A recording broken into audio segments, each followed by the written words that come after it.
Hello, welcome back to the channel. It is Crazy Conspiracy Chris here, and well, here's one for you. Because there's something strange about being told that your country is broke, while living in a world where certain families could misplace a few billion and only notice when the accountant sighs a bit louder than usual.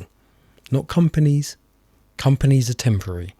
They rise, they fall, they rebrand, apologise, and then rebrand again. Families don't do that. Families persist. Names that outlive governments.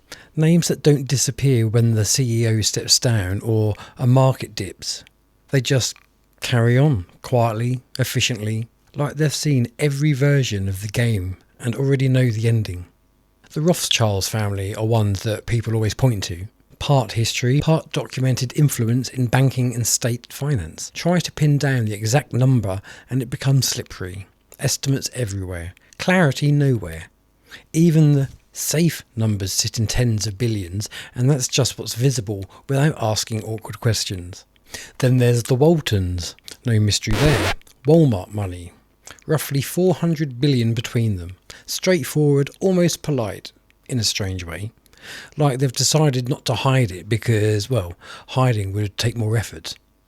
Then you've got the, and I'm probably going to pronounce this wrong, the Koch family. Oh, grow up.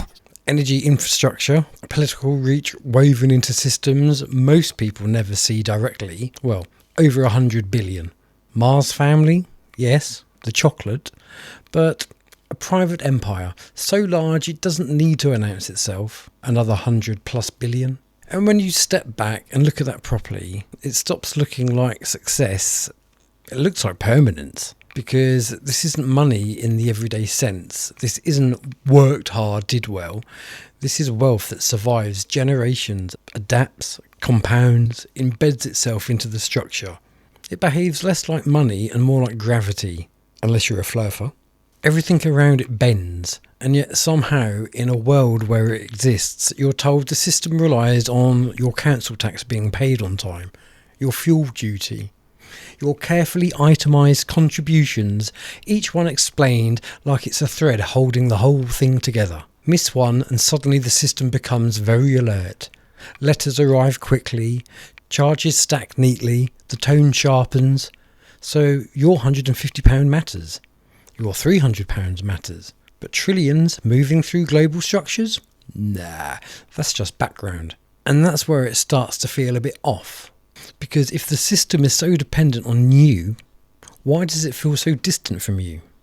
Decisions don't feel local, they don't feel personal, they don't even feel particularly responsive. They arrive fully formed. They pass through committees, panels, advisory groups, layers of process that give the impression of careful consideration, but never quite reveal where the direction actually came from. It's like being shown the final answer without ever seeing the working out. So, what exactly are you funding? Because it doesn't look like control. It looks like maintenance. You're maintaining a structure, keeping it operational, keeping it predictable, keeping it from wobbling. A structure that doesn't really feel like it belongs to you. And then there's the pressure. No one's kicking your door in, demanding compliance. It's subtler than that, more consistent. It's the kind of pressure that never quite switches off. Bills that don't end, they reset. Deadlines that don't disappear, they roll forward. Costs that don't explode, they creep. Just enough to keep you adjusting, just enough to keep you engaged. You don't stop, because stopping has consequences. And here's the uncomfortable bit. A population that is financially stretched tends to stay focused on the immediate problems. And that's not a theory, that's just behaviour. If you've got rent due, or you're planning revolutions, if your margins are tight, you're not stepping outside the system, you're trying to survive inside of it, so people comply. Not because they necessarily believe in anything, but because it's practical, because it works, because the alternative carries risk, and the risk is expensive. And then there's the irony that almost feels like a joke that someone forgot to finish. You are required to keep your car roadworthy, strict rules, regular testing. Fail the MOT and you're off the road immediately. No flexibility there. But the road itself, potholes big enough to have their own postcode, repairs that appear 6 months late and then last about 3 days. So we as individuals are held to a higher account than the system we're paying into. And that's an imbalance. It's not so shocking anymore. It's normal. People expect it. They work around it. They memorise the bad spots and then adjust their behaviour accordingly, which, if you step back a bit, is exactly how people interact with the system as a whole. You adapt. You optimise. You learn where the friction is and you move around it. Because this isn't really about whether tax should exist, because it does exist and it always has. The question is scale and direction. If wealth at the top is not just large but structurally embedded, quite generational, almost untouchable, then why is the most consistent pressure applied downward? Why is the average person the one being consistently measured, adjusted, charged and recalibrated? Why does the system feel like it's fine-tuning you but not itself? Because at some point it stops looking accidental and starts feeling like design. Just a system that evolved in a way that benefits stability at the top and constant motion at the bottom. Because motion is useful. Motion keeps things running. Motion keeps people occupied. And if you're always moving, working, paying, maintaining, keeping up, you don't get much time to step back and question the structure. You're too busy navigating it. It's like being on a treadmill that tells you you're going somewhere important. And to be fair, you are moving. You're just not going anywhere new. And the longer you stay on it, the harder it becomes to step off. Not because you physically can't, because everything around you is calibrated to keep you on. Your obligations, your costs, your timings, even your sense of security. So you keep going. Not out of enthusiasm, not out of agreement, but because it's the most stable option available. And every now and then you get a moment, a pause, a gap where things go quiet enough to think. And that's when it hits. Not as anger, not as outrage, just as quiet, persistent thought. This doesn't add up. The effort doesn't match the outcome. The input doesn't match the control.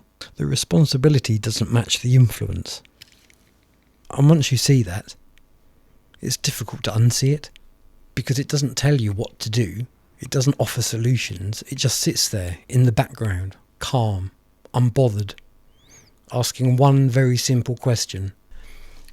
If the system depends on you so much, why does it feel as though it could run exactly the same without you in it? Let me know what you think in the comments. And no, you can't buy these hats. This is my special hat. So I hope you enjoy it, and I hope you've enjoyed this. Please do like, share, subscribe, and I shall see you in the next video. Bye for now. Truth, freedom and unity return to Norfolk this summer. Join the Thetford Truth and Freedom Festival on July 17th and 18th, 2026 at the Angel Inn, Larling. 2 days where like-minded men and women gather to share ideas, raise the frequency and explore truth.